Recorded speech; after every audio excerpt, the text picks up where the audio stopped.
Assalamualaikum warahmatullahi wabarakatuh. Kami dari kelompok 6 akan mempresentasikan tentang laporan laba rugi dan informasi berkaitan.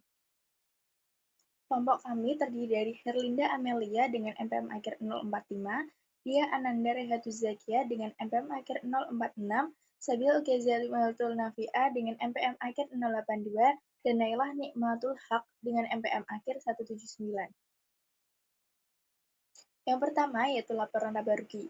Laporan laba rugi atau laporan pendapatan sering disebut sebagai laporan yang bisa mengukur keberhasilan operasional perusahaan dalam periode waktu tertentu. Laporan laba rugi dibagi menjadi 3, yaitu kegunaan laporan laba rugi. Kegunaan laporan laba rugi sendiri, investor dan kreditor menggunakan informasi laporan laba rugi untuk yang pertama, evaluasi kinerja perusahaan di masa lalu. Evaluasi ini dapat menunjukkan kinerja perusahaan dan bisa digunakan untuk perbandingan dengan para pesaingnya dengan cara analisis pendapatan dan pengeluaran. Yang kedua yaitu memberikan dasar untuk memprediksi kinerja di masa mendatang. Kinerja masa lalu dapat memberi informasi tentang kinerja masa depan. Yang ketiga yaitu membantu menilai resiko atau ketidakpastian dalam mencapai arus kas di masa depan. Tidak tercapainya tingkat arus kas di masa mendatang dapat dinilai komponen pendapatan, pengeluaran, keuntungan, dan kerugian. Yang kedua yaitu keterbatasan laporan laba rugi. Keterbatasan laporan laba rugi meliputi 1. Perusahaan menghilangkan pos-pos laporan laba rugi yang tidak dapat mereka ukur. Secara andal, terdapat larangan untuk mengakui item-item tertentu dari penentuan pendapatan.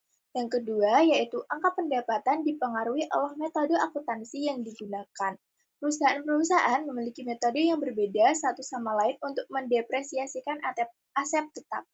Yang ketiga, yaitu pengukuran pendapatan melibatkan pertimbangan. Pertimbangan perusahaan satu dengan yang lain berbeda, tetapi memiliki tujuan yang sama, yaitu untuk menghasilkan pengeluaran yang lebih rendah dan pendapatan yang lebih tinggi. Yang terakhir yaitu kualitas pendapatan. Perusahaan menggunakan manajemen laba untuk mengurangi laba saat ini untuk meningkatkan pendapatan di masa mendatang. Pengelolaan laba semacam ini berdampak negatif terhadap kualitas pendapatan. Selanjutnya tentang isi dan format laporan laba rugi, yang pertama akan saya sampaikan yaitu mengenai unsur laporan keuangan. Unsur yang pertama ada pendapatan, yaitu semua yang menambah aset atau mengurangi kewajiban perusahaan dan juga menambah ekuitas, kecuali dari pemegang saham. Contohnya seperti penjualan produk, jasa, atau keuntungan dari investasi. Lalu unsur yang kedua itu beban. Ini kebalikannya dari pendapatan. Beban bikin aset jadi turun atau kewajiban naik, jadi ekuitas berkurang. Contohnya seperti gaji karyawan, listrik, atau biaya operasional. Pembahasan yang kedua yaitu mengenai komponen menengah laporan laba rugi. Jadi rincian yang biasanya muncul di laporan laba rugi itu ada yang pertama revenue atau sales, yaitu total penjualan produk atau jasa. Yang kedua ada cost of goods sold, ini biaya langsung yang dipakai untuk membuat produk. Yang ketiga ada selling expense, ini biaya untuk jual produk seperti ikan, iklan, atau komisi sales. Yang keempat ada general dan administrative expense, yaitu biaya operasional umum, contohnya seperti gaji kantor, sewa, listrik. Yang kelima, other income dan expense. Ini merupakan pendapatan atau beban lain yang tidak rutin, contohnya kayak penjualan aset. Yang keenam, interest expense, yaitu bunga pinjaman atau utang perusahaan. Yang ketujuh ada income tax atau pajak penghasilan yang harus dibayar. Selanjutnya yang kedelapan ada discontinue operation, yang merupakan operasi yang sudah dihentikan tapi terdapat efek ke laba rugi. Yang kesembilan net income atau laba bersih, yaitu sisa setelah semua pendapatan dikurangi semua beban dan juga pajak. Yang kesepuluh non-controlling interest, yaitu bagian laba yang bukan milik perusahaan induk tapi pemegang saham minoritas. Yang terakhir ada earning per share, yaitu laba bersih dibagi jumlah saham untuk mengetahui seberapa banyak laba per lembar saham. Selanjutnya pembahasan ketiga ada laporan laba rugi ringkas. Jadi terkadang laporan laba rugi biasa itu terlalu panjang karena jumlah rincian beban dan juga pendapatan yang sangat banyak. Nah, untuk mengatasi hal ini, perusahaan itu bisa membuat versi yang lebih ringkas. Jadi, dalam format ringkas ini, perusahaan hanya menampilkan total komponen utama seperti total pendapatan, harga pokok penjualan, beban penjualan, dan juga beban administrasi. Namun, rincian tambahan tetap disiapkan di supporting schedule atau jadwal pendukung untuk pembaca yang ingin melihat detail masing-masing dari beban. Lalu untuk keuntungan dari laporan ringkas ini adalah tampilannya menjadi lebih sederhana dan juga mudah dibaca, bahkan juga bisa muat dalam satu halaman tanpa menghilangkan informasi yang penting. Di dalam laporan rugi ada beberapa komponen-komponen utama. Salah satunya adalah bab kotor yang berfungsi untuk memberikan wawasan tentang tekanan persaingan terhadap margin keuntungan. Cara menghitung ini adalah penjualan bersih dikurangi biaya barang terjual. Yang kedua ada pendapatan dari operasi. Ini menyoroti item-item yang mengaruh aktivitas bisnis. Cara menghitungnya adalah bab kotor dikurangi biaya penjualan dan administrasi. Selanjutnya adalah pendapatan sebelum pajak. Ini membedakan aktivitas bisnis dari aktivitas pembiayaan. Cara menghitungnya, koperasi dikurangi biaya pembiayaan atau beban bunga. Selanjutnya pendapatan bersih. Ini ukuran terpenting keberhasilan atau kegagalan suatu periode. Cara menghitungnya, pendapatan sebelum pajak dikurangi beban pajak penghasilan. Selanjutnya ada konsep earnings per share atau EPS. Cara menghitung earnings per share adalah dengan laba bersih dikurangi dividen preferensi dan dibagi dengan rata-rata tertimbang saham biasa yang beredar. Perusahaan ini wajib mengungkapkan EPS pada laporan laba rugi. Selanjutnya adalah operasi yang dihentikan. Operasi yang dihentikan itu komponen dari suatu entitas yang telah dilepaskan atau diklasifikasi sebagai aset yang akan dijual. Selanjutnya adalah kepentingan non-pengendali. Ini adalah bagian ekuitas dalam perusahaan yang tidak diatribusikan kepada perusahaan Indo. Item ini hanya terjadi jika suatu perusahaan memiliki mayoritas saham, tetapi tidak seluruh saham dalam anak perusahaannya. Pada slide ini, saya akan membahas perubahan dan kesalahan akuntansi. Perubahan akuntansi terdiri dari perubahan prinsip dan perubahan estimasi. Perubahan prinsip akuntansi terjadi ketika perusahaan mengganti prinsip akuntansi yang digunakan, misalnya dari metode FIFO ke biaya rata-rata. Perubahan ini diterapkan secara retrospektif sehingga laporan keuangan periode sebelumnya disajikan kembali dan dampaknya disesuaikan pada saldo awal laba ditahan. Sementara itu, perubahan estimasi akuntansi muncul karena adanya informasi atau pengalaman baru, seperti perubahan estimasi umur manfaat aset. Perubahan ini diterapkan secara prospektif dan hanya memengaruhi periode berjalan dan periode mendatang. Selain perubahan, terdapat kesalahan akuntansi yang disebabkan oleh kesalahan perhitungan atau penerapan prinsip. Kesalahan ini dikoreksi melalui penyesuaian periode sebelumnya dengan menyesuaikan saldo awal laba ditahan. Selanjutnya, saya akan membahas laporan laba ditahan. Laporan laba ditahan bertujuan untuk menunjukkan perubahan saldo laba perusahaan selama satu periode akuntansi. Laporan ini penting karena menjelaskan bagaimana laba bersih yang dihasilkan perusahaan digunakan oleh manajemen. Komponen utama dalam laporan laba ditahan meliputi saldo awal laba ditahan, penyesuaian periode sebelumnya apabila terdapat kesalahan atau perubahan prinsip akuntansi, laba bersih periode berjalan, dividen, dan saldo akhir laba ditahan. Dengan adanya laporan ini, pengguna laporan keuangan dapat melihat hubungan antara laba bersih, dividen, serta dampak koreksi kesalahan terhadap ekuitas perusahaan. Selanjutnya, laporan perubahan ekuitas. Laporan perubahan ekuitas menyajikan seluruh perubahan ekuitas pemilik selama satu periode. Laporan ini memberikan gambaran yang lebih lengkap dibandingkan hanya melihat laba bersih.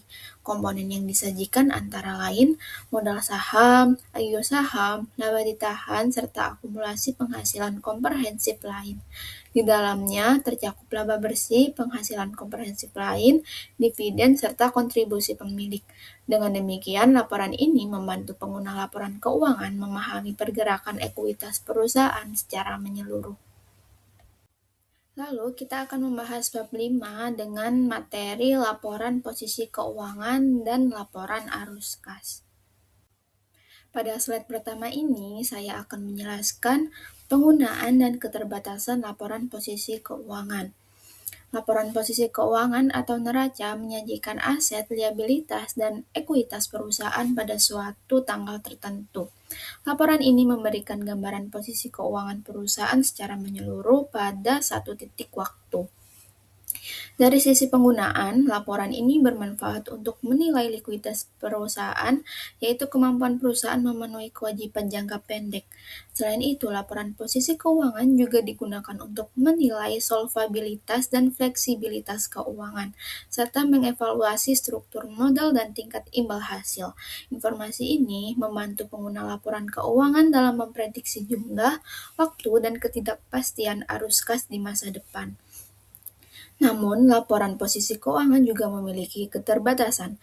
Banyak aset dan liabilitas dicatat berdasarkan biaya historis, sehingga tidak selalu mencerminkan nilai wajar saat ini. Selain itu, penyusunan laporan ini melibatkan estimasi dan pertimbangan manajemen.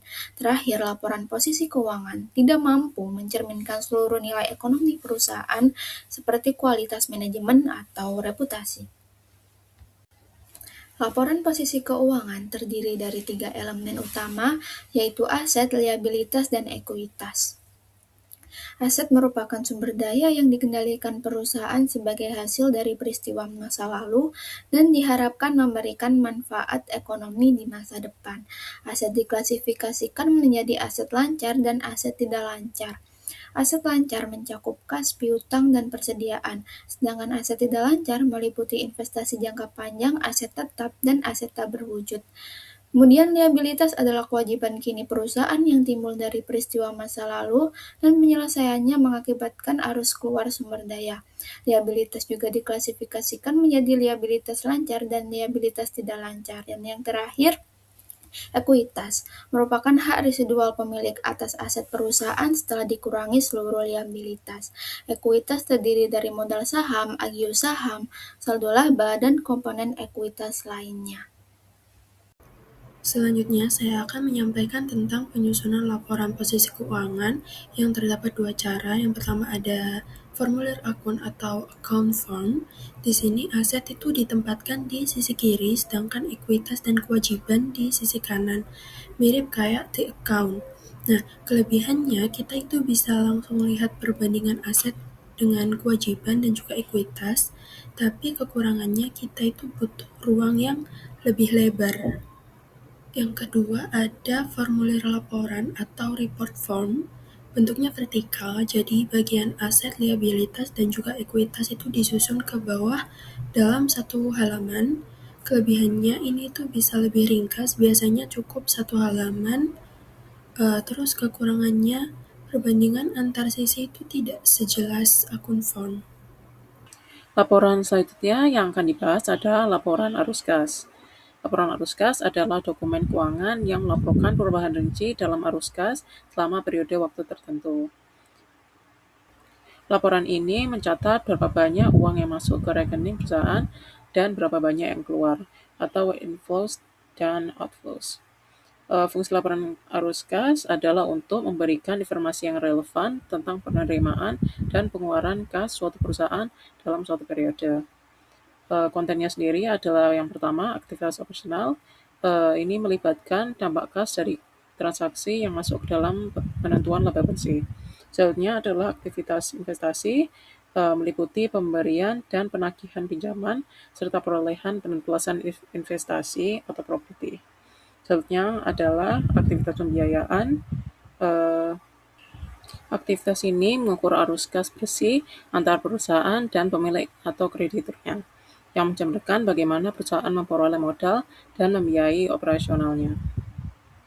Penyusunan laporan arus kas memiliki 4 tahap. Yang pertama adalah menentukan kas bersih yang dihasilkan atau digunakan oleh aktivitas operasi. Yang kedua itu menentukan kas bersih yang dihasilkan atau digunakan oleh aktivitas investasi dan pendanaan. Yang ketiga, menentukan perubahan peningkatan atau penurunan kas selama periode tersebut. Dan yang terakhir, merekonsiliasi perubahan kas dengan saldo kas awal dan akhir. Selanjutnya yaitu jenis-jenis informasi tambahan. Yang pertama, catatan atas laporan keuangan. Catatan kaki merupakan bagian integral dari pelaporan informasi keuangan. Catatan kaki dapat menjelaskan secara kualitatif informasi yang berkaitan dengan pos-pos laporan keuangan. Catatan kaki juga dapat memberikan data tambahan bersifat kuantitatif untuk memperluas informasi dalam laporan keuangan. Perusahaan umumnya menyajikan ringkasan kebijakan akuntansi penting sebagai catatan pertama pada laporan keuangan. Pengungkapan ini penting karena berdasarkan IFRS, perlakuan alternatif terdapat suatu transaksi terkadang diperbolehkan. Jika kebijakan ini tidak dipahami, pengguna laporan keuangan tidak dapat menggunakan laporan keuangan untuk melakukan perbandingan antara perusahaan. Yang kedua yaitu teknik pengungkapan. Perusahaan harus mengungkapkan selengkap mungkin dampak berbagai ketidakpastian terhadap kondisi keuangan, metode penilaian aset dan kewajiban, serta kontrak dan perjanjian perusahaan. Untuk mengungkapkan informasi penting ini, perusahaan dapat menggunakan penjelasan dalam tanda kurung dan rujukan silang serta item kontra. Sekian presentasi dari kelompok 6, kurang lebihnya mohon maaf. Terima kasih. Wassalamualaikum warahmatullahi wabarakatuh.